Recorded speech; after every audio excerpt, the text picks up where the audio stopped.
இப்ப இருக்கக்கூடிய திமுக ஆட்சிக்கிட்ட டைரக்டாவே ஒரு கேள்விக்கு முன்னாடி ஃபர்ஸ்ட் அவங்க பண்றதை பார்த்துடலாமா?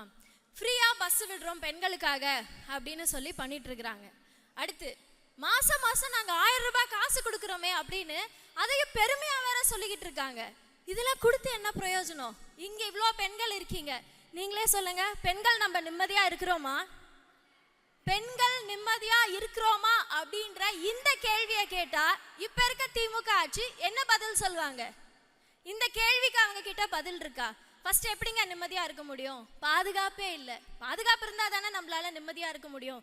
பயந்து பயந்து பயந்து டெய்லி அவ்வளோ கஷ்டத்தை வந்து அனுபவிச்சுட்டு இருக்கோம். இது சரியா இருக்குமா? இங்க போனா பாதுகாப்பா இருப்போமா? அவ்வளோ கேள்வியோட தான் நம்ம தினம் வாழ்ந்துட்டு இருக்கிறோம். காரணம் டாஸ்மாக்.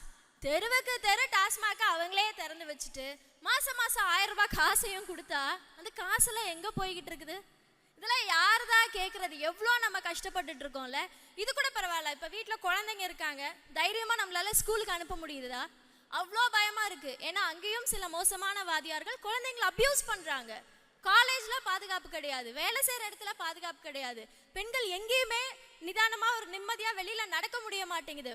ஏதாவது ஆயிடுமான்ற பதட்டத்தோட எத்தனை நாளைக்கு நம்ம இப்படியே இருக்க முடியும்?